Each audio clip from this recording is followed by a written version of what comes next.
많이 올라올수록 나중에 색소 침착, 우리 얼룩진다고 하죠. 그 다음에 흉터 이런 게 생길 확률이 높아지기 때문에 그런 부분들이 아무래도 중요합니다.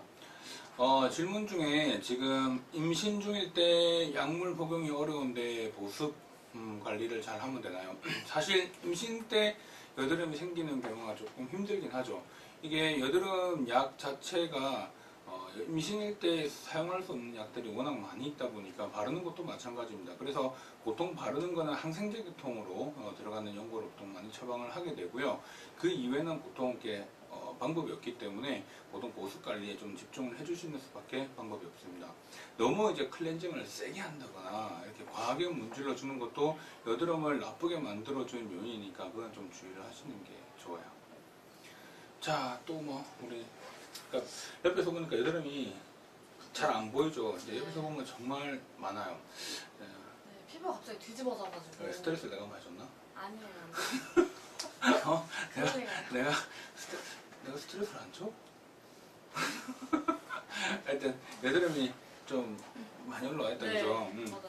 자, 약을 먹어야 돼요. 그러니까 염증이 있을 때는 약을 조금 먹어줘서 빨리 가라앉혀 주는 게 사실은 뭐 관리를 한다든지는 시간이 걸리기 때문에 그거에 대해서 효과를 빨리 보는 거라서 염증이 오랫동안 남아 있을수록 어쨌든 얼룩이나 흉은 오래 가니까 빨리 제거해주는 게 가장 좋습니다. 자, 질문 있는 거 언제든지 빨리 답을 주시면 질문에 대한 답을 드릴 거고요. 그 다음에 또 방송 중에 그리고 방송이 끝나고 난 뒤에라도 질문이 생기시면 밑에 적어주시면 제가 답을 드리도록 하겠습니다. 또 궁금한 거? 네. 제가 여드름이 나는데 이제 염증이라기보다는 이제 좁쌀 여드름이 좀 많이 나거든요. 그래서 이제 좁쌀 여드름은 이제 뭐고 또 관리를 또 어떻게 해야 되는지. 자, 이 족발 여드름이 상당히 어려워요. 근데 족발 여드름 같은 경우는 특히 여성분들 입 주변 턱라인 이런 데 많이 생기는데 가장 잘못된 것 중에 하나가 보통 여드름이 이렇게 생기니까 오히려 지저분해 보인다고 각질을 더 제거한다고 막 각질 제거제를 쓴다거나 스크럽제를 쓰는 경우가 있죠. 오히려 그러면 피부가 더 예민해지고 더 붉어지고 처음에 잠깐은 좋아지는 듯 하지만 결국은 더 증상이 나빠지게 됩니다. 그래서 반드시 그런 경우에는 제가 계속 지난주부터 이야기했던 여드름하고 보습은 상당히 항상 같이 끌고 가셔야 되는 부분이에요.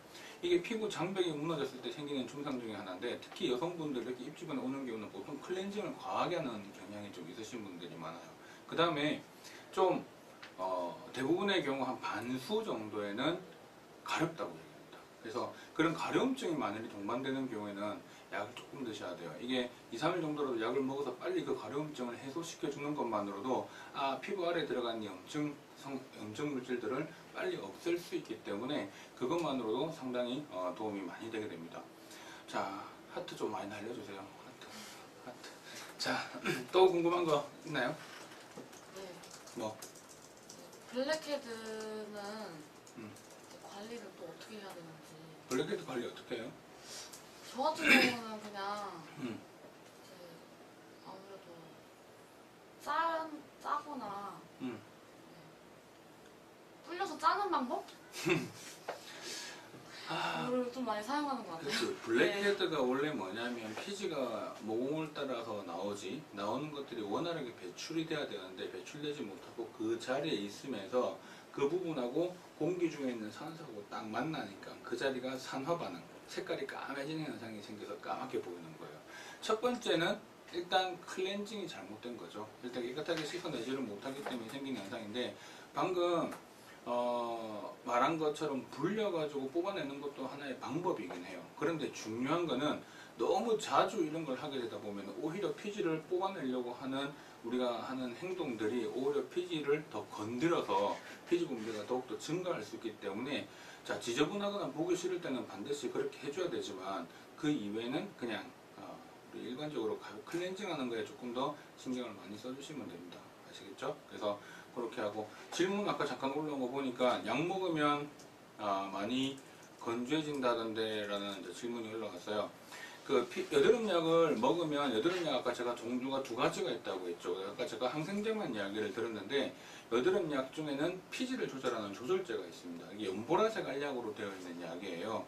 우리가 흔히 뭐 로아큐탄이라고도 하고요. 여러 가지 이름들이 또 많이 있습니다.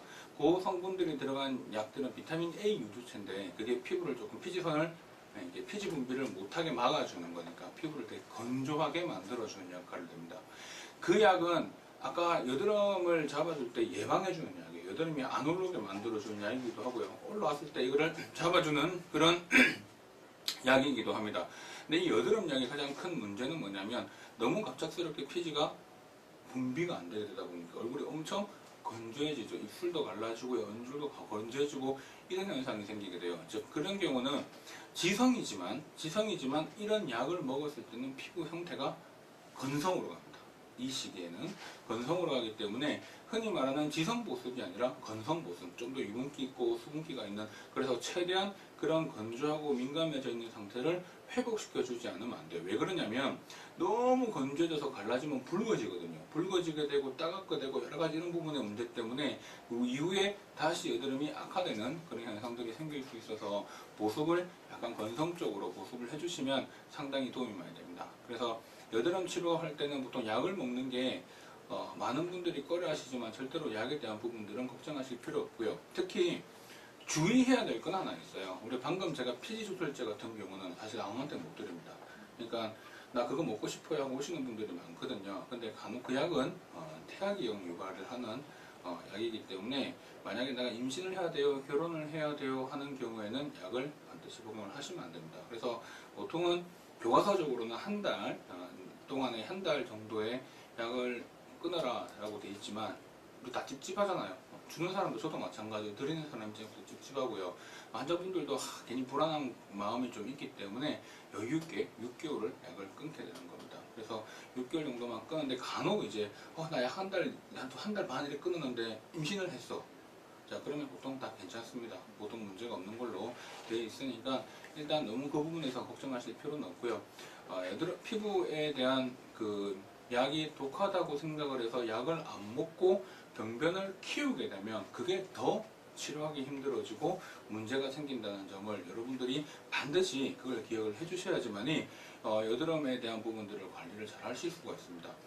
자, 한두 개 이렇게 올라온다고 약을 드실 필요는 없어요. 여드름 이렇게 한두 개 사실 올라올 때는 우리 스팟 제품 있잖아. 여드름 스팟 제품에 여드름 연고들이 있거든요. 그런 걸 좀 사용을 해서 여드름을 잡아만 주기만 하더라도 상당히 많이 진정이 되지만 부위가 너무 넓다든지 갑작스럽게 많이 생겼다든지 그 다음에 진행 속도가 너무 빠르다든지 이거는 우리가 뭐 스팟 하나 사용하는 걸로 컨트롤이 안 되는 경우가 있어요. 그러면 반드시 약을 먹어서 그 병변을 잡아주지 못하면 진행하는 속도가 훨씬 빠르기 때문에 약으로 그걸 눌러주지 못하는 순간에 나중에 얼룩이나 흉터 때문에 더 많이 고생한다는 것을 반드시 생각하셔야 됩니다. 여드름은요, 당장 지금 보기 싫은 거 해결해 주는 게 첫 번째이긴 하지만 더 중요한 부분은 2차적으로 는 흉터라든지 얼룩이나 이런 부분들을 제거해 주지 않으면 그 생기지 않게 해주지 않으면 안 생기게 해줘야지 되는 부분이에요. 그래서 그 부분들이 어떻게 보면 나중에 추후에 관리하는 부분들이 되게 좋죠. 간혹 여드름 치료를 이제 옛날에 할 수 있는데 흉터 때문에 병원에 와가지고 흉터 치료해 주세요라고 얘기하시는 분들 계시죠.